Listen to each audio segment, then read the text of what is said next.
ሰላም ቤተሰብ እንዴት ናችሁ? ዛሬ አንድ ትልቅ ርዕስ እኔና ይቤ እዘንላችሁ መተናል። ይህን ርዕስ በጥሞና እንድታዳምጡ ነው።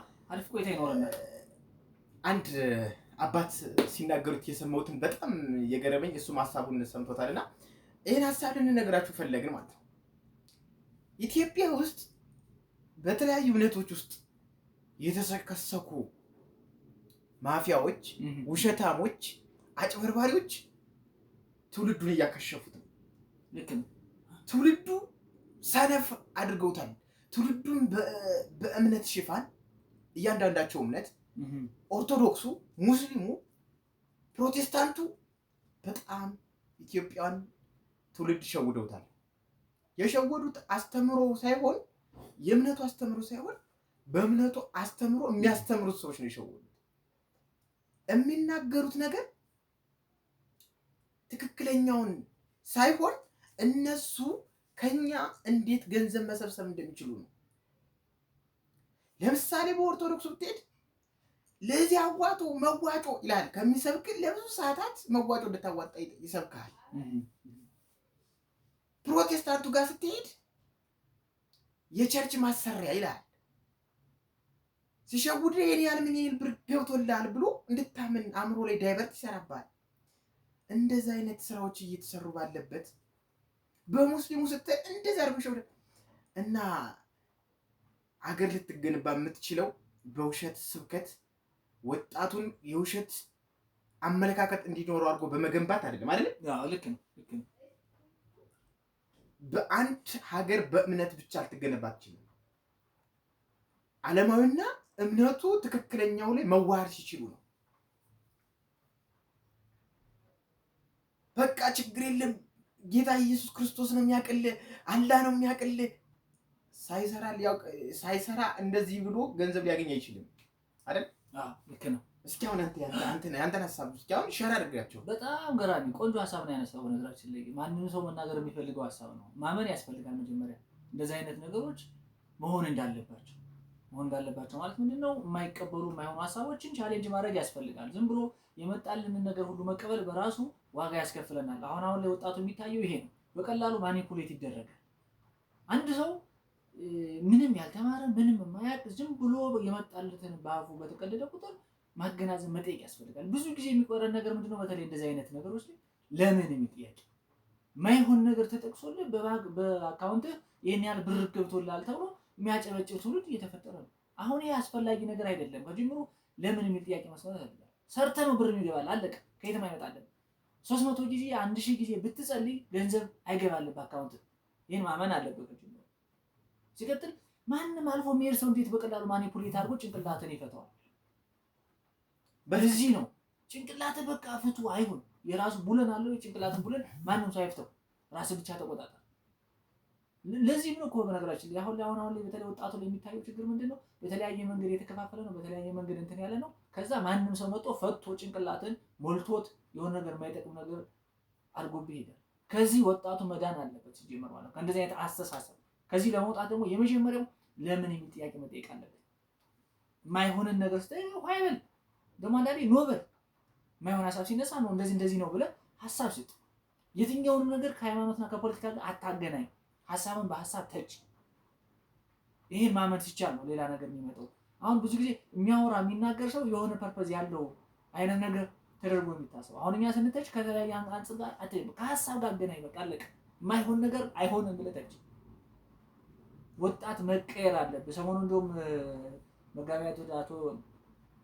መጋቢ አዲስ እንደተናገሩት እሱን ነገር በቃ በደንብ እሳቸው ያሉት በትክክል ይገልጸናል። አሁን ላይ ያለው ወጣት ምንም የማያውቅ ምንም ያላነበበ ምንም ነገር የማያውቅ ስለ ሃይማኖት እንኳን ቢጠይቅ የማያውቅ ሰው ወጥቶ ሃይማኖትን ይሰብካል። እሱ ለምን በል አትቀበል። በቃ አለቀ። የሃይማኖት አስተምሮትን ተከተል፣ ሃይማኖትን በደንብ ያዝ። ነገር ግን በቀላሉ ሐሰተኛ ሰው መጥቶ ማኒፑሌት አያድርግህ። ቀጥል እስኪ። ልክ ነው። አሁን እሱ እንዳለው አብዛኞቻችን እምነት ፕሮቴስታንትን ብለው ኦርቶዶክስን ብለው ሙስሊም ብለው የራሱ እምነት በራሱ ትክክል ነው። እምነት አትመኑ አይደለም። እምነት መታመን አለበት። ያለ እምነት ያለ ፈጣሪ እውነት ለመናገር ዓለምን ማወቅም መቀበልም ይከብዳል። እሱ ማመን አለበት። ግን ደግሞ ስታምን የሆነ ሰው ከሆነ ፍንጭ መነሻ እምነትን መነሻ አድርጎ ለምን ሲሸውድ ለምን ዝም ትላለህ? ጊዜን ሲጠቀምብህ አእምሮን ዳይቨርት ሲያደርግ በየመንገዱ በየእምነት ተቋማት ውስጥ ገብተው ተሰግስገው አንተን ዳይቨርት ሲያደርጉ የመስሪያን ጊዜ የማሰቢያን ጊዜ በእነሱ ንግግር ለምን ትጨናነቃለህ? ለምን ዳይቨርት ትሆናለህ? ማንበብ አንብብ። እድሜ ለቴክኖሎጂ ነው። መርጠህ አንጥረህ አንብብ። ማንበብ ትችላለህ እንጂ ለሱ ገቢ ስለሰበከ ብቻ አትጫጫህ። ራስህን ጠብቅ። ገብቶሃል አይደለ? ማንም በሚዲያ መጥቶ እንደዚህ ነው እያለ የራሱን የእንጀራ ገመድ እያበሰረ አንተ ስትመለከተው እውነቱን እየነገረ እንዳይመስልህ። ያንተን የዋህነት ያንተን ደካማ ጎን ነው የሚጠቀምብህ። ተጠቅሞ ገቢ እየሰራብህ ነው።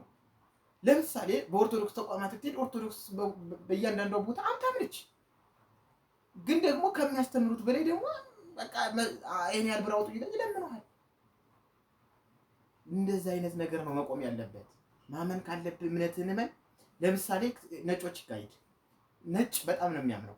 እኛ እንደምንሰማው እነሱ ኢሉሚናቲ ናቸው ምናምን የሚባል ይሄ የሚወራው እኛ ጋር ነው። እኛ ዳይቨርት ለማስለፍ እኛ ለነሱ ያለንን አመለካከት መጥፎ ለማድረግ ዳይቨርት እነዚህ እኛ የሚሰብኩንን ተከታይ እንድንሆን እንጂ እንደነሱ የሚያምን የለም። አብዛኞቹ ካቶሊክ የሆኑ ለእምነታቸው ማንም ደግሞ የሚላቸውን አይሰሙም። ያውቃሉ እምነት እውነተኛ እንደሆነ ስለ እምነታቸው ነው። ከዛም በኋላ ግን ሁሌም የሚታገሉት ከስራቸው ጋር ነው። እና ሀገር የምትገነባው በስራ ነው እንጂ እምነት ተቋማት ውስጥ ስለሰበሰብከው አገር ትቀየራለች ማለት አይደለም። ሲጀመር ደግሞ አሁን ላይም እምነት ተቋማትን በትክክል እውነት ሰላም እየሰበካችሁ ነው ለሚለው እሱን ጥያቄ ውስጥ ይከተናል። ያ እንግዲህ እሱን ነገር ሰው ሌላም ሰው በሌላ መንገድ ይሄድበት። አሁን ይሄን ሐሳብ ግን ዋናው ፖይንታችን ምንድነው? ወጣት ላይ ነው። ወጣት ላይ አገናዝብ አወቅ ነው። በዚህ ዘመን በነገራችን ላይ የተለያዩ አማራጮች አሉ ለማወቅ፣ ሃይማኖትንም ለማወቅ፣ ዓለምንም ምንም ለመረዳት በጣም ኢዚ የሆነ አክሰስ አለ በቀላሉ የምትረዳበት። ድሮ ምናልባት የመማር የማወቅ እድልህ ጠባብ ስለነበረ አንድ ሰው ከሚናገረው ነገር ነው ምናልባት ትምህርት የምትወስደው።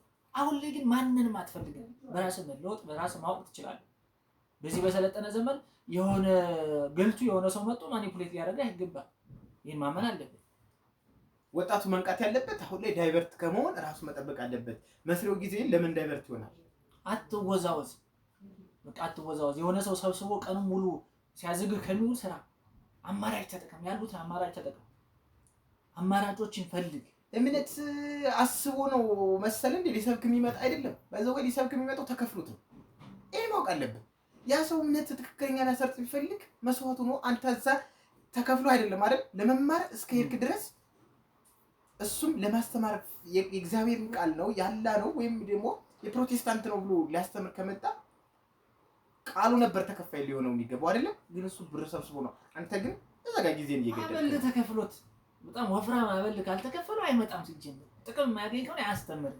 ስለዚህ ለምንድን ነው አንተ እሱ ተከፍሎት እያስተማር የለፈለፈ አንተ ለምንድን ነው በነፃ ጊዜ የምታባክነው? የሞቀ ድንጋይ ላይ ቁጭ ብለህ ለምን ነው የምትደነቁረው? ከነዚህ አይነት አስተሳሰብ ውጣ። ይሄ ትክክለኛውን የሃይማኖት አስተምሮ ተከተል። እሱ ሌላ ጉዳይ ነው። እኛ እያልን ያለ ግን በሐሰት ሰዎችን የሚያደነዝዙ ስለ ትክክለኛው የሃይማኖት ጉዞ የማያውቁ ብዙ ደናቆርቶች ናቸው ወጣቱን ያጀዘቡት ያሉ ነው። ወጣት ደግሞ አትጀዝብ ነው። ጠይቅ፣ እወቅ፣ ተገንዘብ። ብዙ ጥሩ ከኛም ከዚህ የተሻለ በጣም ብዙ የሚናገሩ ብዙ ሰዎች አሉ። እነሱን ተከተል፣ ምረጥ። የትኛው ነው ልክ የትኛው ነው መጥፎ የሚለውን አይተለይ። ከዛ በኋላ ነው መለወጥ የምትችለው። ለውጥ የሚመጣው ከዚህ ነው። ከዛ ውጭ ግን ለመጣ ለሄደው ዝም ብለህ አሜን አሜን እያልክ በቀጠልክ ቁጥር እድሜህ አርጅቶ ገና ምንም የኖርክ ሳይመስል 80 ዓመት ላይ ትጎነበሳለህ። ያኔም ደሃ እንደሆንክ ትቀጥላለህ። ለጥንቃቄ ያክል ግን እኛ እንዲህ ስንል አሳዊ በውሸት የሚያጀዝቡትን እንጂ አሉ እውነተኛ አባቶች። በመስጊዱ ብትሄድ፣ በቤተክርስቲያን ብትሄድ፣ በቸርችም ብትሄድ ምርጥ አባቶች አሉ፣ እውነት የሚያስተምሩ አሉ። እነሱን አላለም። ግን አሁን ላይ አብዛኞቹ ሌባ፣ አጭበርባሪና አሳዊ ስለሆኑ በጣም ብዙውን ትውልድ ዳይቨርት እያደረጉት ነው። ማኒፑሌት ሆኗል። በቃ ብዙ ሰው መድረስ ከሚችልበት ቦታ እንዳይደርስ እንደ እንትን ሆኖበታል። እንደ ትልቅ ጋሬጣ ማለት ነው። እና ከነዚህ ነው እንጂ እምነት ግድ ነው፣ ያስፈልጋል። ሁሉም በእምነቱ ማመን አለበት። ግን ደግሞ ስታምኑ ደግሞ ወጣትነትን በሚጎዳ መልኩ መሆን የለበት። በጣም ቆንጆ። ጊዜያችሁን ተጠቀሙ። እናመሰግናለን። ቀጣይ ይሄም ሐሳብ ይቀጥላል። የተለያዩ ሐሳቦች ካሉ እናንተም ኮሜንትም ስጡን፣ አስተያየት ስጡን። በደንብ እንመካከር። ቀጣይ ሌሎች አጀንዳዎችን ይዘን እንመጣለን። እናመሰግናለን።